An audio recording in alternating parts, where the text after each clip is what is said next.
pertama, kita akan membahas tentang sejarah jurnalistik.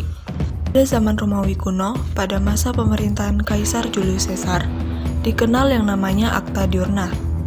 Acta Diurna adalah papan pengumuman seperti majalah dinding atau papan informasi seperti sekarang. Diyakini sebagai produk jurnalistik pertama di dunia. Karena Acta Diurna ini muncul pada saat pemerintahan Julius Caesar, maka Julius Caesar pun disebut sebagai bapak pers dunia. Sebenarnya, Kaisar Caesar ini hanya meneruskan dan mengembangkan tradisi yang muncul pada permulaan berdirinya kerajaan Romawi. Saat itu, atas perintah Raja Imam Agung, segala kejadian penting dicatat di annals yang digantungkan di serambi rumah. Papan pengumuman itu ditempelkan atau dipasang di pusat kota yang disebut Forum Romanum untuk diketahui oleh umum.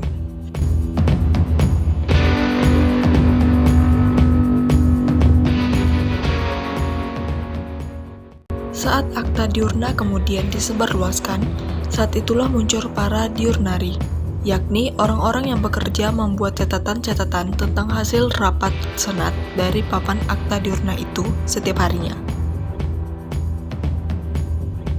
Dari kata Acta Diurna inilah secara harfiah kata jurnalistik berasal, yakni kata diurnal dalam bahasa Latin berarti harian atau setiap hari. Kemudian diadopsi ke dalam bahasa Prancis menjadi du jour dan bahasa Inggris journal yang berarti hari, catatan harian, atau laporan. Sedangkan di Cina, pada tahun 911 Masehi, muncul surat kabar cetak pertama dengan nama Qingpao yang diartikan kabar dari istana. Dan pada tahun 1351 Masehi, Kaisar Xuanzong mengedarkan surat kabar Qingpao untuk dapat dibaca oleh rakyatnya secara teratur dengan waktu terbit seminggu sekali. Tahun 1450, jurnalistik mengalami kemajuan pesat, yaitu dengan munculnya penemuan mesin cetak oleh Johann Gutenberg. Surat kabar cetak yang pertama kali terbit teratur setiap hari adalah Oxford Gazette di Inggris tahun 1665 Masehi. Kemudian berganti nama menjadi London Gazette, dan ketika Henry Muddiman menjadi editornya, untuk pertama kali dia telah menggunakan istilah newspaper. Pada pertengahan 1800-an, mulai berkembang organisasi kantor berita yang berfungsi mengumpulkan berbagai berita dan tulisan untuk didistribusikan ke berbagai penerbit surat kabar dan majalah. Juga masih ada kantor berita pelopor yang masih beroperasi hingga saat ini. Di tahun yang sama pula muncullah istilah yellow journalist, yaitu istilah untuk pertempuran headline antara dua koran besar di kota New York.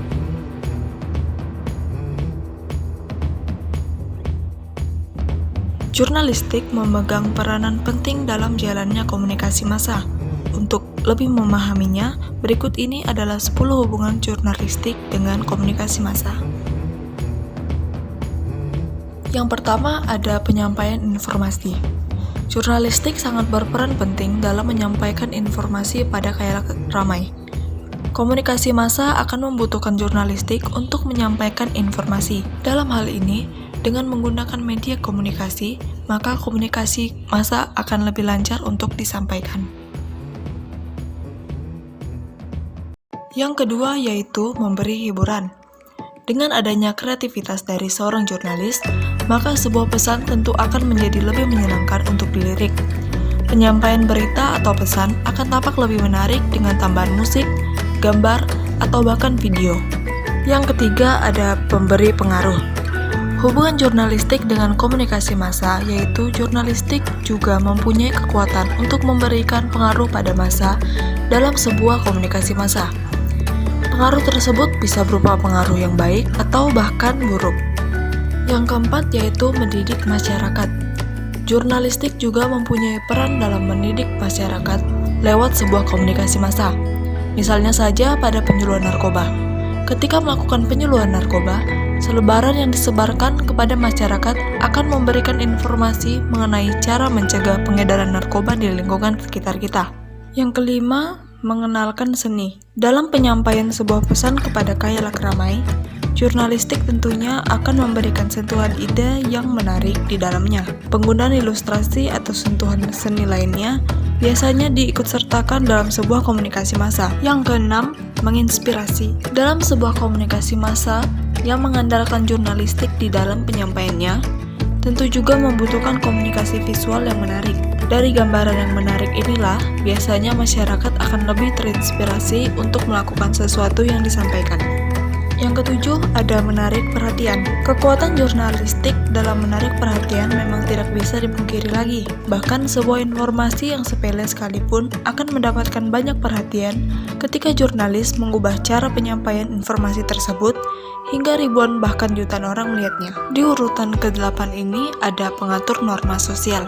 Dalam komunikasi massa, tentunya akan ada banyak orang yang dihadapi dan memiliki pemikiran yang berbeda-beda. Jurnalis yang baik dan menjaga norma yang ada tentu akan membuat para penerima informasi juga menjaga norma tersebut dengan baik. Yang ke-9 ada membangun opini. Jurnalistik juga mampu membangun opini masyarakat yang menjadi penerima pesan untuk memberikan feedback kepada mereka yang melaksanakan komunikasi massa. Opini yang dihasilkan pun bisa mempengaruhi jalan hidup seseorang.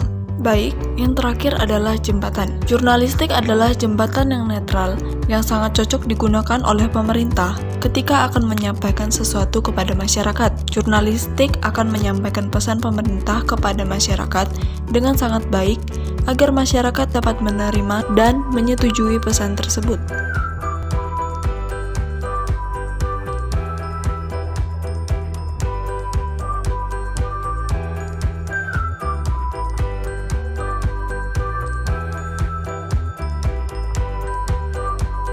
Untuk yang terakhir, saya akan menjelaskan 4 teori pers.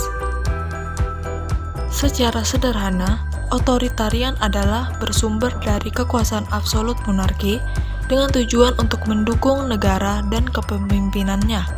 Dalam teori ini, tidak dibenarkan mengkritik atau mengancam struktur kekuasaan. Nah, teori ini pun dimunculkan oleh Hobbes, Hegel, dan Machiavelli dan dipresentasikan oleh Iran, Paraguay, dan Nigeria. Teori libertarian ini muncul oleh Locke, Milton, Mill, dan Adam Smith dari pemikiran untuk mencerahkan dan hak-hak alami. Dalam teori ini tidak ada pelarangan sebelum atau sesudah penerbitan. Sedangkan negara yang menganut teori ini adalah Amerika Serikat, Australia, Jepang, Jerman, Inggris, dan Prancis. Teori yang ketiga adalah teori komunis yang bersumber dari ajaran Marx dan Lenin untuk mendukung sistem Marxis mengabdi pada rakyat. Secara teoritis, rakyat bisa memiliki pers dan memanfaatkannya, tetapi dalam kenyataannya tidak. Contoh dari negara yang menganut teori ini adalah RRC, Kuba, dan Korea Utara. Teori yang terakhir ada teori tanggung jawab sosial. Teori ini merupakan manifestasi tentang kebebasan pers dan kritik atas pers libertarian dengan tujuan untuk menginformasikan dan mendidik, membantu memajukan masyarakat.